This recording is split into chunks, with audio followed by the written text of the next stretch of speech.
है friends, welcome back again. बहुत बार जब हम लोग मार्केट के डेटा को एनालाइज करने जाते हैं तो हम लोग देखते हैं बहुत ज़्यादा फ्लैक्चुएशंस, यानी मार्केट सीधा ऊपर या नीचे नहीं जाता है। तो ये क्यों होता है? इसके पीछे माइक्रो और मैक्रो इकोनॉमिक का बहुत बड़ा इफेक्ट होता है, या आप कह सकते हैं माइक्रो और मैक्रो इकोनॉमिक का बहुत बड़ा रीजन होता है। तो इस वीडियो में हम लोग समझने वाले हैं माइक्रो इकोनॉमिक क्या होता है और मैक्रो इकोनॉमिक क्या होता है, और क्यों इन दोनों के वजह से एक स्टॉक में या पूरा मार्केट में बहुत ज्यादा फ्लैक्चुएशंस होता है। और हम लोग ये भी समझेंगे इस वीडियो में कि कैसे लॉन्ग टर्म में या शॉर्ट टर्म में हम लोग माइक्रो और मैक्रो इकोनॉमिक से हमारे स्टॉक पोर्टफोलियो को बचा सकते हैं और एक अच्छा मुनाफा हमारे लिए जमा कर सकते हैं। तो चलिए सीखते हैं एक साथ।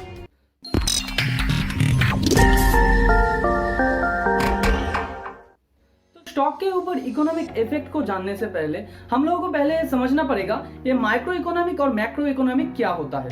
फिर हम लोग समझेंगे कि स्टॉक के ऊपर क्यों इसका इफेक्ट पड़ता है और हम लोग इससे कैसे बच सकते हैं। तो first, macro economic. Macro economic है ओवरऑल इकोनॉमी के बारे में, जैसे कि एक कंट्री का इकोनॉमी आप कह सकते हैं या आप वर्ल्ड का इकोनॉमी कह सकते हैं। तो जब भी हम लोग मैक्रो बोलेंगे उसका मतलब होता है एक ओवरऑल इकोनॉमी, यानी पूरे वर्ल्ड का हो सकता है और एक कंट्री का भी हो सकता है, उसके इकोनॉमिक फैक्टर के बारे में, जैसे आपका जीडीपी हो गया, जैसे आपका सीपीआई हो गया, या और भी बहुत सारे फैक्टर्स होता है मैक्रो इकोनॉमिक में।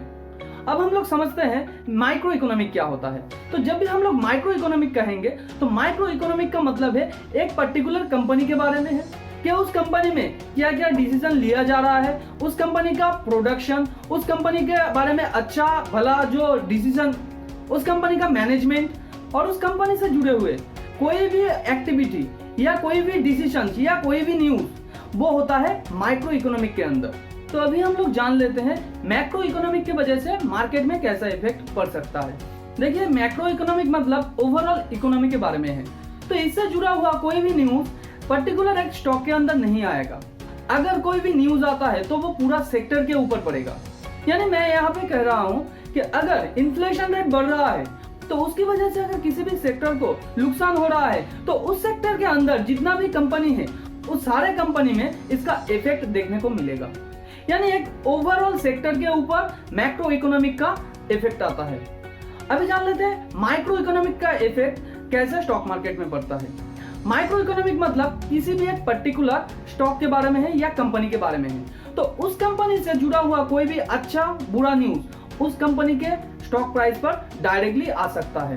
तो मान लीजिए यहाँ पे कंपनी का अर्निंग खराब हुआ है तो यह न्यूज उस कंपनी के स्टॉक में डायरेक्टली हम लोगों को देखने को मिलेगा एक डाउन टर्न, यानी कंपनी का स्टॉक प्राइस धीरे धीरे घट जाएगा, क्योंकि कंपनी में एक बुरा न्यूज है कि कंपनी ने अर्निंग ज्यादा नहीं किया है। तो मैक्रो इकोनॉमिक की वजह से ओवरऑल सेक्टर के ऊपर उसका इफेक्ट आता है और माइक्रो इकोनॉमिक की वजह से एक पर्टिकुलर स्टॉक के ऊपर इसका इफेक्ट आता है। अभी हम लोग जान लेते हैं माइक्रो और मैक्रो इकोनॉमिक से हम लोगों का जो स्टॉक पोर्टफोलियो है उसे हम लोग कैसे बचा सकते हैं। तो यहाँ पे स्टॉक पोर्टफोलियो बचाने का मतलब है जो लॉन्ग टर्म इन्वेस्टर है, मैं पहले उनका बात करूंगा। तो यहाँ पे जो लॉन्ग टर्म इन्वेस्टर है उनके लिए मैक्रो इकोनॉमिक फैक्टर कोई भी मायने नहीं रखता है। उनके लिए जो मेन मायने रखता है वो होता है माइक्रो इकोनॉमिक फैक्टर, क्योंकि एक माइक्रो इकोनॉमिक फैक्टर एक इन्वेस्टर के लिए बहुत ज्यादा इंपॉर्टेंट है। तो इसे हम लोग सिंपली समझते हैं। मान लीजिए आप किसी स्टॉक में इन्वेस्ट करने के लिए जा रहे हैं, तो पहले आप क्या देखेंगे, वो कंपनी सही है कि नहीं, कंपनी का अर्निंग, कंपनी का मैनेजमेंट और कंपनी का प्रोडक्ट, ये सब आप देखेंगे। तो ये सारा चीज माइक्रो इकोनॉमिक फैक्टर है। आप कभी भी ये देखने नहीं जाएंगे कि उस सेक्टर के अंदर जो जो कंपनी है वो सारा कंपनी अच्छा परफॉर्म कर रहा है या नहीं। मुझे तो इससे मतलब है कि मैं जिस कंपनी में इन्वेस्ट करने वाला हूँ वो कंपनी सही है कि नहीं, वो कंपनी का आगे बढ़ने का जो पोटेंशियल है वो कितना है।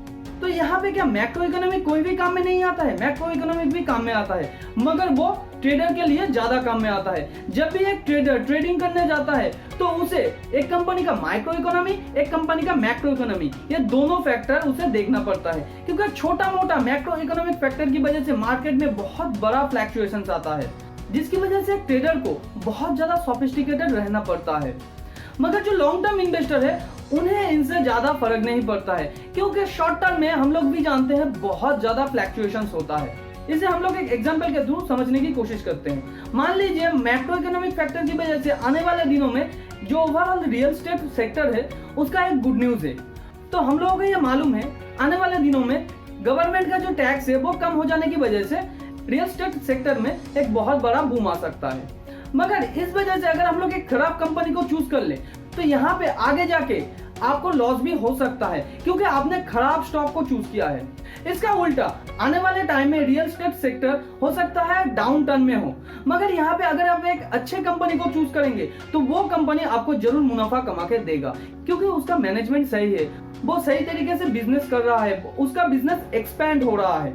तो यहाँ पे देखिए micro economic factor long term में बहुत ज्यादा काम में आता है, मगर जो मैक्रो इकोनॉमिक फैक्टर है वो लॉन्ग टर्म में ज्यादा काम में नहीं आता है। Legendary investor mister Warren Buffett ने यह स्टेटमेंट दिया था एक बार, वो जब भी कोई स्टॉक में इन्वेस्ट करने जाता है तो वो कभी भी मैक्रो इकोनॉमिक फैक्टर को नहीं देखता है, वो माइक्रो इकोनॉमिक फैक्टर को देखता है जो कंपनी से जुड़ा हुआ है।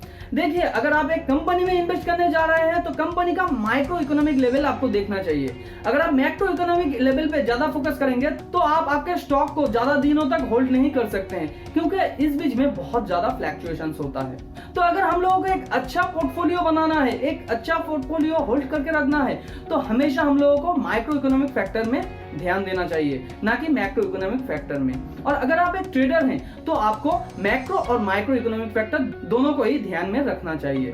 तो अगर आपको सीपीआई, जीडीपी, इन्फ्लेशन ये सब क्या होता है नहीं पता है तो नीचे डिस्क्रिप्शन पे एक वीडियो का लिंक दिया है, वो वीडियो जाके आप देख सकते हैं। उसमें मैंने ब्रीफली बताया है कि जीडीपी क्या होता है, इन्फ्लेशन क्या होता है और सीपीआई क्या होता है। वीडियो अगर नॉलेजेबल लगा हो तो वीडियो को लाइक कीजिए, ऐसे ही नॉलेजेबल वीडियो को अपने फ्रेंड्स एंड फैमिली के साथ शेयर कीजिए। अगर चैनल को अभी तक सब्सक्राइब नहीं किया है तो नीचे सब्सक्राइब बटन पर क्लिक कर दीजिए और बाजू में जो बेल आइकन है उसे भी आप लोग क्लिक कर दीजिए ताकि नए वीडियो का नोटिफिकेशन आप लोगों को तुरंत मिल सके। मिलते हैं अगले वीडियो पर, तब तक के लिए खुश रहिए। Thanks for watching and happy investing.